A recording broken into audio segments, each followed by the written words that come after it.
Hello everyone, my name is Harshal Mahajan. I graduated from IITB Computer Science in 2018, and after that I have been preparing for the civil services examination. My, my rough background is I'm born and brought up. I'm born in Bhusawal, which is in Jalgaon district in Maharashtra, but most of my education has been in Mumbai, and I have been living here ever since. Apart from that, my hobbies largely include reading a lot of books and making origami models, as well as I also enjoy listening to music a lot. About my UPSC journey, I didn't really plan on taking up UPSC from the beginning. Early on, I decided that I wanted to be a researcher and pursue computer science research. But during my tenure at IIT Bombay, I realized that I really love diplomacy and international relations, and therefore I further decided that I should go for IFS and UPSC. So therefore, I ended up here. Right before my placements, actually, I decided that I can. Right before my placements, I actually decided that I should go for UPSC. So I did not accept any job, and I went for UPSC preparation right after my graduation. Okay, about preparation for different parts of UPSC civil services. So, firstly, I'll address prelims, mains, and then the interview. So, overall, though the syllabus is near about the same, I feel there is to be a bit of targeting with respect to how the preparation has to be done. And in the initial stages, the method of preparation has to be combined. We should prepare for all the subjects together, and it has to be in tandem with all the subjects at the same time. My strategy that I followed was largely taking the in the first in the first reading, I went through all the NCRTs and the standard books. I duly made notes of all these books. I The way I made notes was, firstly I did it on pen and paper, so as to make sure that I understand them and I remember them. Afterwards, however, I switched on to making my notes on computer laptop, largely because of my educational background. I was very adept with using technology. People have used laptops, tablets. They have also used succeeded with pen and paper, and these are all fine sources. So you can each one has its own pros and cons. Pros of having a laptop is you can change the material very easily, but you require a very good technological savviness for this. You have to type a lot of material, and just copy pasting does not work because you cannot remember that. So I would really advise people to go for typing their own material if they are doing it on laptop, or just using a pen to write down stuff and like on a tablet. So that is also one very effective way of taking down notes. If you are using pen and paper, what I would advise is try to use A4 sheets so that you can add on material or subtract material based on your revisions, because your notes will be revised quite a lot. And as you as you mature with your knowledge, there would be some parts of your knowledge where you would have a very good understanding, and therefore you do not need to revise it again and again. But there would be some parts that you would have forgotten, so you might need to add them again. So these sort of things require a lot of changes in your note making, and having made those notes on an A4 sheet becomes very helpful. So with respect to the prelims preparation, my strategy was largely to solve as many questions as follows. So usually what happens in prelims is out of the 100 questions, you know for sure about 40 to 50 questions. You have to guess the right answer for 30 to 40 questions, and the rest is you cannot guess at all. So this is the usual distribution of questions that I observed in prelims. So for improving our knowledge, we should read a lot in those 40 to 50 questions. That is the first part. These are the easy questions. These are the questions where you cannot afford to make a mistake, and this will help you improve your score. However, after some time, this is not enough, because attempting 40 questions correctly will take you only till 80 marks. So as to reach till 100, you have to rely on the intuition development part, where you have to guess the right answer based on your preparation and based on common sense. So for this, I really suggest that you should try to solve as many mocks as possible.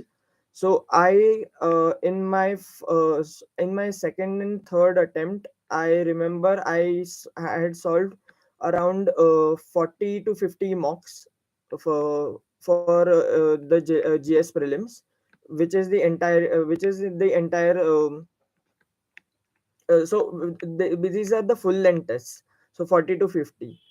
uh, for sectional tests I did not practice much, though मैं काफी सारे test solve किए prelims के लिए, and based on that practice I develop my intuition to answer the questions अच्छे से. So ताकि whenever you reach between two options, you can eliminate the right option and guess the right answer very effectively. Okay. So next, coming to CSAT preparation. So for CSAT, I largely adopted solving a lot of questions. So there are a few standard books in the market which I believe people must have known. So I referred to them to some extent. So my educational background is such that I really didn't need a lot of practice for CSAT. Okay, so now coming to the yeah. So okay, so there are a lot of questions regarding my optional right now. So my optional was mathematics. How to remember specific notes for specific subjects like history. Okay, so history के लिए I feel जितने ज़्यादा आप revision करोगे उतना बेहतर होता है. सो हिस्ट्री का सिलेबस काफ़ी वास्ट होता है, उसमें काफ़ी नाम होते हैं, एंड उसके लिए मैंने खास तौर के I use to draw maps and timelines, ताकि मुझे जो इवेंट जैसे हुए वैसे याद रहे. एंड मैं डायग्राम्स वगैरह काफ़ी ड्रॉ करता था हिस्ट्री के लिए, so that I can remember those details very effectively. अभी फॉर इंस्टेंस राजा राम मोहन रॉय का मुझे ये ड्रॉ करना होगा, तो मैं राजा राम मोहन रॉय उन्होंने एजुकेशन में क्या किया, इन्होंने गर्ल्स अपलिफ्ट वुमेन एम्पावरमेंट में के लिए क्या किया, वो सब ऐसे अलग अलग मैं स्पाइडर डायग्राम जैसे बनाऊंगा, और उसमें जो जो चीजें हैं वो मैं वैसे याद रखता हूँ. सिमिलरली उनके लिटरेचर वगैरह उसके लिए भी एक अलग डायग्राम होता था, एंड वो डायग्राम के माध्यम से मैं ही पढ़ता था वो सब, एंड उसके रिवीजन करता था. ओके, सो ये हो गया हिस्ट्री के लिए. एंड रिमेंबर, हिस्ट्री के लिए timelines is very important, because for improving your dates as well as to develop your intuition for guessing the right answers. अभी प्रीलिम्स में आजकल का जो ट्रेंड है, इसमें ऐसे होता है कि the questions are not from the standard books like जो अपने बिपान चंद्रा या फिर स्पेक्ट्रम. सो उसके लिए what we need is a very good analysis of the timeline, ताकि आप अपने आंसर्स अच्छे से गेस कर पाओ. सो इसीलिए मैं टाइमलाइन पे काफी फोकस करता था, एंड जो इवेंट जैसे हुए हैं एंड उनके वजह से जो इफेक्ट आया है, वो मैं हर वैसे टाइमलाइन में याद रखता था. ठीक है. अभी एक और क्वेश्चन पूछा है कि सर प्लीज इकोनॉमी के बारे में बताना कि मृणाल सर के नोट्स कैसे कवर करें, उन्हें पढ़ने का तरीका क्या होना चाहिए, क्योंकि उसमें बहुत ज्यादा कंटेंट है जिसमें इकोनॉमिक सर्वे बजट 2010 के बाद का है. ठीक है. तो एक मृणाल सर का कंटेंट काफ़ी अच्छा है and it is very important to read it, not in entirety but जिस जिस जगह पे आपको डाउटफुल लग पड़े, मैं वो सब पॉइंट्स में आराम से मृणाल सर के नोट्स से कवर करता था. So what I largely did was I used to read through my own notes over time, and Mrinal sir के नोट्स से मैंने काफ़ी कुछ पॉइंट्स निकाले थे एंड जैसे करंट अफेयर्स आता है, वहाँ से मैंने मृणाल सर के नोट्स से कंपेयर करता था मैं. फॉर इंस्टेंस अभी बजट का सेशन चल रहा हो, तो I will go up and read on Mrinal sir की बजट सेशन में कैसे होता है, क्या-क्या डिटेल्स होते हैं, what are the parts of budget, वो सब मैं मृणाल सर के नोट्स से पढ़ता था. एंड एंड बाकी वाले जो कंटेंट है वो मैं करंट अफेयर्स वगैरह उससे कवर करता था. सो मृणाल सर का कंटेंट जो है it is very useful specially for the static part of the economics. However content building and इसमें डेटा वगैरह डालने के लिए I used to refer to current affairs. ठीक है. नेक्स्ट एक और क्वेश्चन है कि सर, चाहे जितना भी पढ़ ले यूपीएससी प्रीलिम्स में जो भी क्वेश्चन देखता है वो लगता है कि कभी नहीं देखा है, चाहे जितना भी पढ़ लो तब भी ऐसा ही लगता है. How to tackle this? Okay, so firstly एक बात बता देता हूँ. अगर ऐसा क्वेश्चन आपको दिखता है, तो वो यूजुअली यूपीएससी में क्या होता है, सब लोग वही सेम स्टैंडर्ड सेट ऑफ किताबें पढ़ते हैं. जो फ़र्क पड़ता है उनके ग्रेजुएशन वगैरह उसमें थोड़ा बहुत पड़ता है, बट लार्जली सब लोग वही सेम स्टैंडर्ड सेट ऑफ किताबें पढ़ते हैं. तो अभी अगर आपको ऐसे लग रहा हो कि ये क्वेश्चन नया-नया सा है, कुछ भी कभी नहीं देखा सा है, तो आधे से ज़्यादा जनता को भी यही लगने वाला है कि ये क्वेश्चन नया है.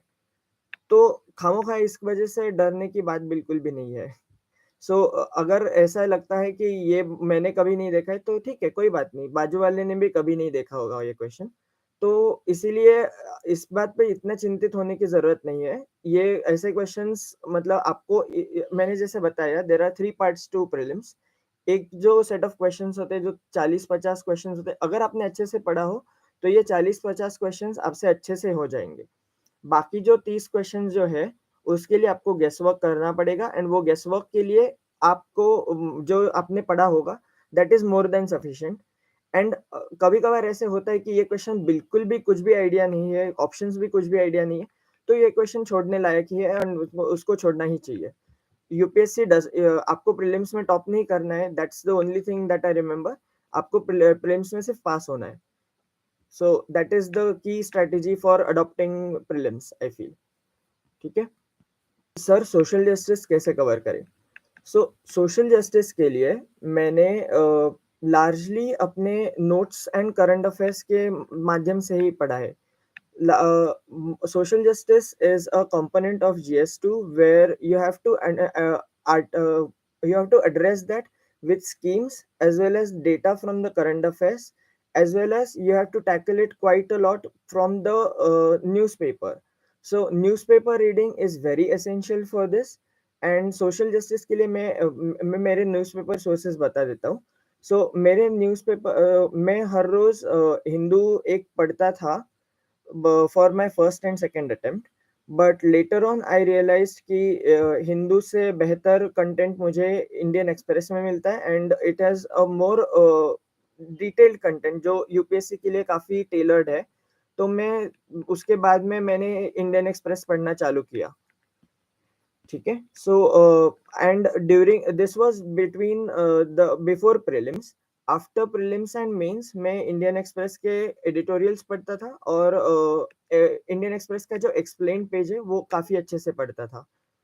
एंड बीच में जो बहुत इम्पोर्टेंट खबरें हैं वो वैसे मैं उनको वहाँ पर कवर करता था. ठीक है. And after mains and before interview, that is जो मुझे कोविड के साल के वजह से सिर्फ 3 महीने का ये पीरियड मिला था. So during this 3 month period I followed 3 newspapers. एक लोकल न्यूज़पेपर विच इज जो मेरा मुंबई का आता है, वो मराठी में मैं मुंबई टाइम्स होता है वो मैं पढ़ता था. देन इंडियन एक्सप्रेस जो मैं जारी रखा.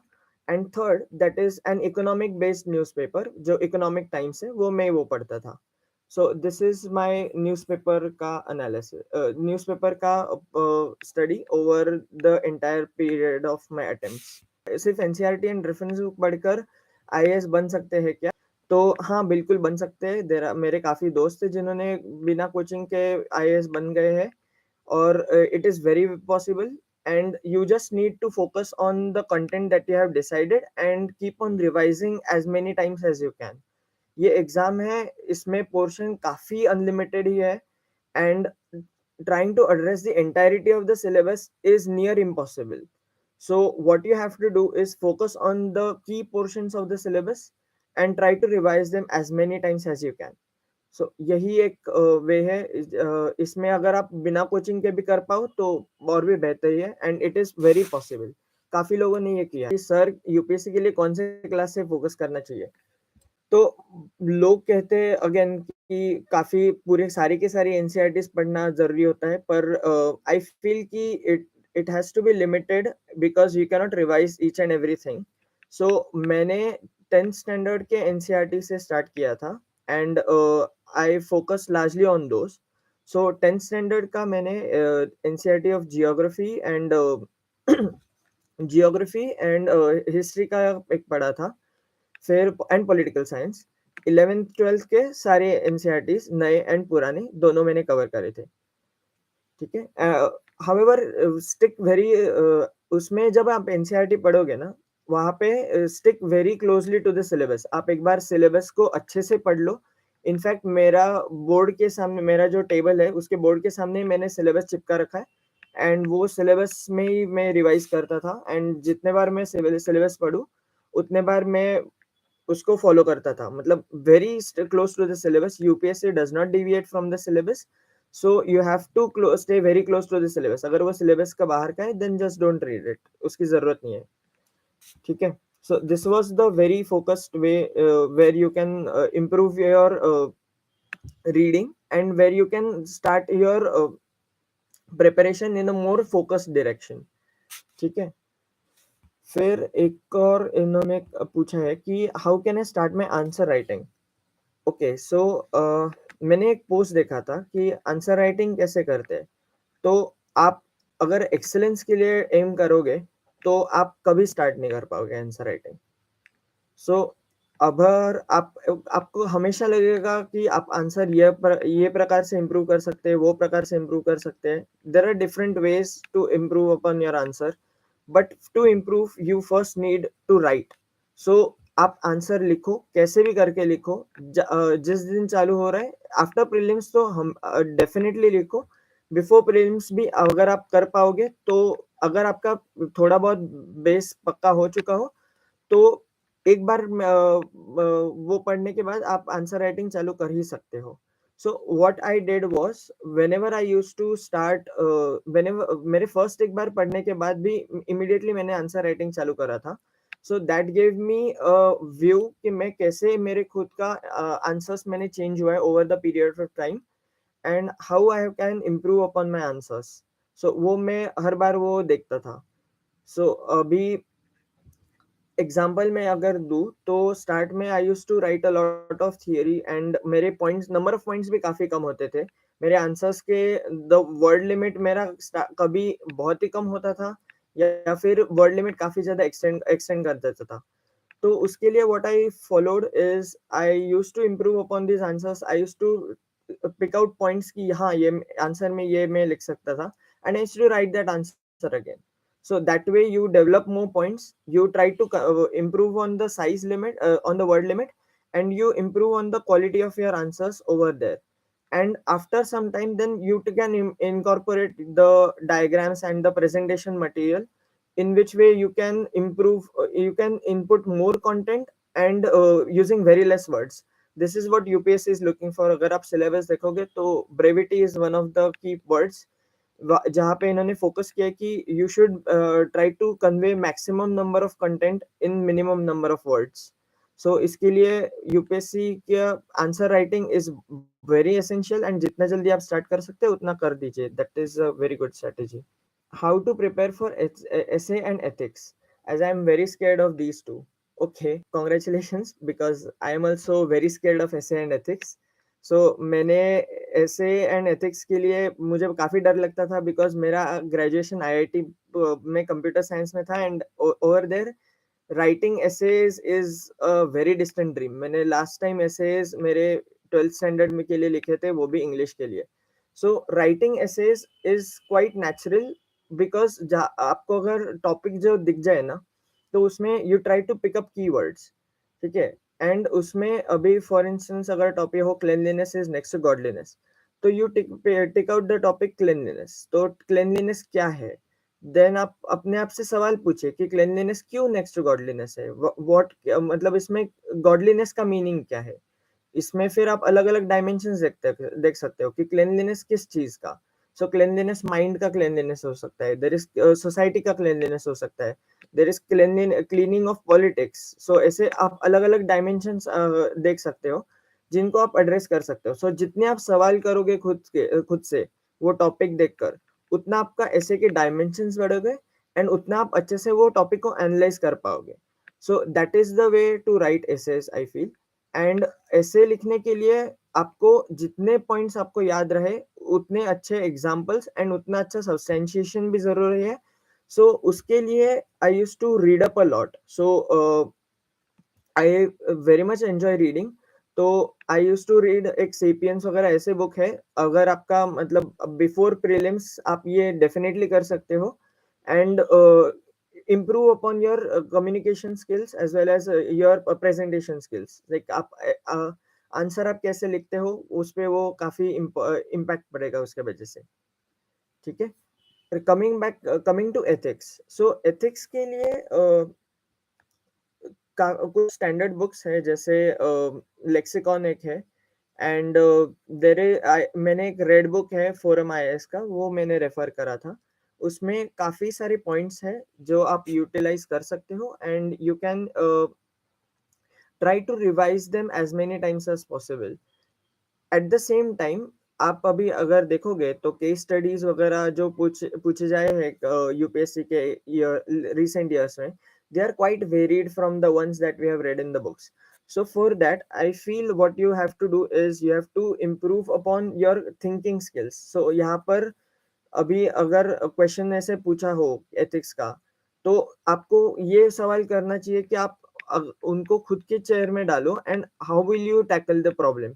तो वो जो प्रॉब्लम आएगा उसके क्या सॉल्यूशंस आ सकते हैं, उस वो प्रॉब्लम आएगा उसके एथिकल डायमेंशंस क्या क्या है, एंड उसके you try to use the those exact keywords. And वो एग्जैक्ट कीवर्ड्स एंड वो एग्जैक्ट जो थियरीज है, जैसे आप पढ़ोगे वैसे आपके सोचने की जो क्षमता है वो भी वो डायरेक्शन में बढ़ेगी। सो वो वैसे आप पढ़ोगे ना, तो ये काफी एथिक्स आपका अच्छे से हो जाएगा, ठीक है। Try to remember those keywords and जो थियरीज जो है, वो उनका इस्तेमाल आप केस स्टडीज में करो, ताकि आपके केस स्टडीज भी काफी इंप्रूव हो जाएंगे।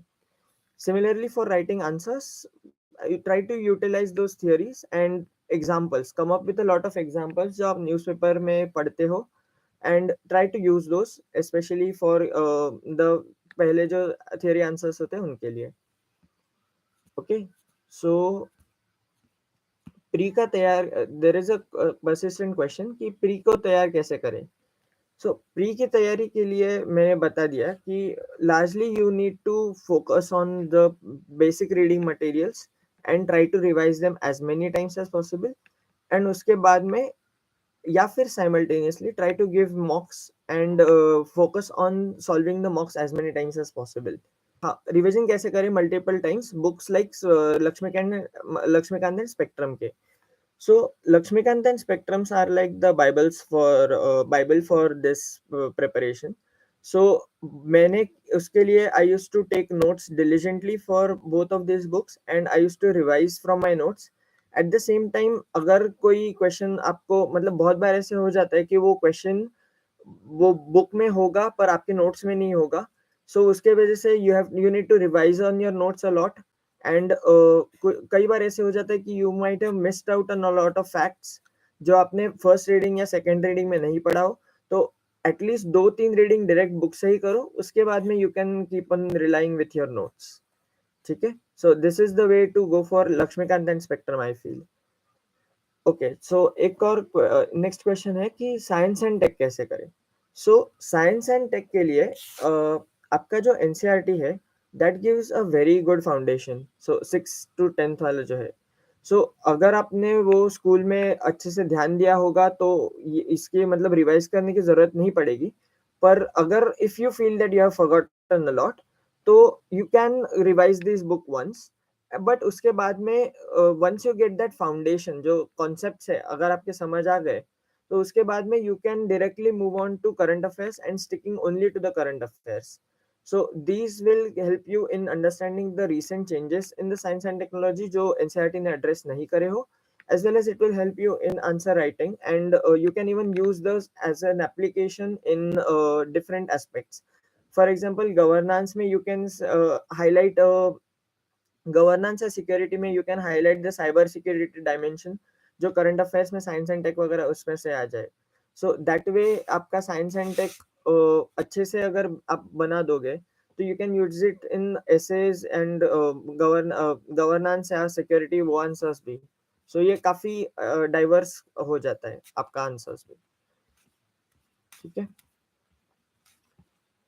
So there is a question ki best book for ethics. So again, like, there is no such thing as best book. It's one हर एक के अलग अलग preferences होते हैं. So there are a few of my friends have preferred Lukman IS के notes. Some of my so मैंने खुद ने रेड बुक जो फोरम आईएएस का वो वो ही रेफर किया था. एंड लेक्सिकॉन में से मैंने एक बार मतलब थियरी जानी थी उसके वहां से.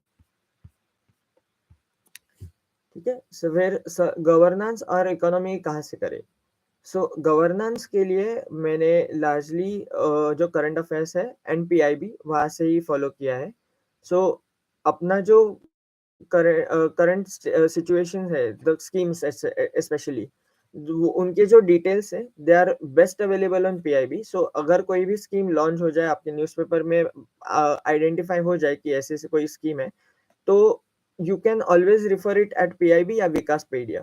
So on these websites you get all the details of the schemes, and you can improve upon your knowledge based on these sources.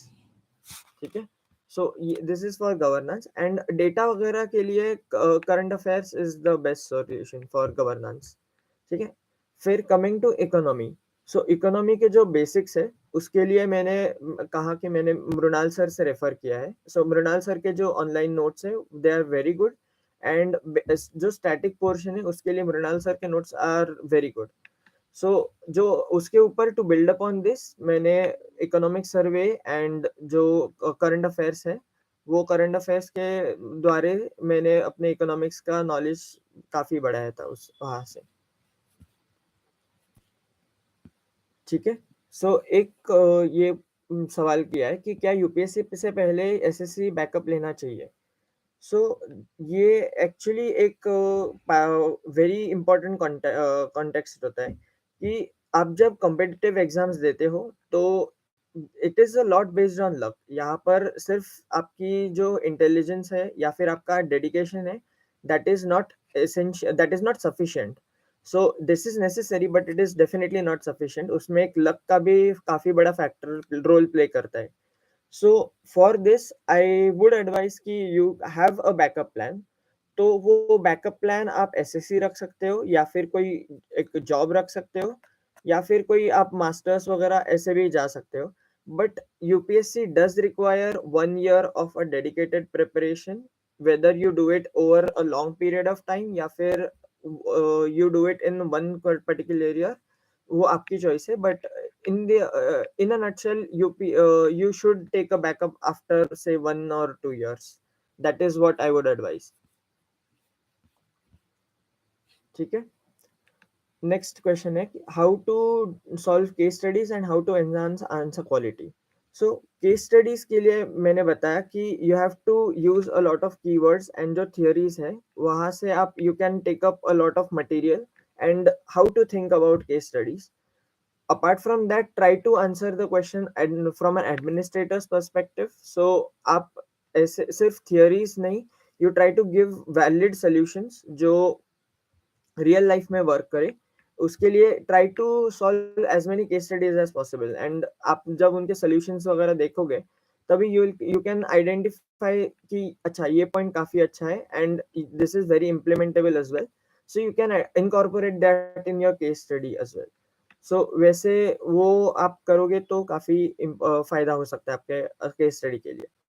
Regarding answer quality, सो उसके लिए एक I feel there are 3 stages. So first stage जो होता है उसमें you build up on your content, so you try to read up on material जिसके वजह से आपका आंसर काफी अच्छा होगा। Second part is you focus on the presentation, so वहाँ पे you try to incorporate diagrams so as to आपको जो बहुत ज्यादा कंटेंट पता है वो आप कम वो लिमिटेड वर्ड्स में डाल सकते हो। Third is the arrangement of the points. Now उसमें अभी for instance A first point जो होगा वो काफी इंपॉर्टेंट होगा, सेकंड पॉइंट जो होगा वो नॉट सो इम्पोर्टेंट होगा। तो आप जो ऑर्डर ऑफ पॉइंट्स है वो आप वो प्रेफरेंस में डालोगे। So this is the third stage of your improving answer quality, and वो आपको प्रैक्टिस के द्वारा ही आपसे हो जाएगी। So try to write answers as many times as possible, and ये 3 स्टेजेस से आप जाओ, एंड उसके बाद में आपको फिर मतलब आपके आंसर्स काफी अच्छे हो जाएंगे। ठीक है, एक और सवाल किया है कि sir I have no guidance to check my answer, so sir where should I go and check my answer? So there are a few websites जहाँ पे आपको फ्री में आंसर राइटिंग एंड फ्री में आंसर चेक किए जाते हैं। सो वो वहाँ पर आप ये यूज कर सकते हो।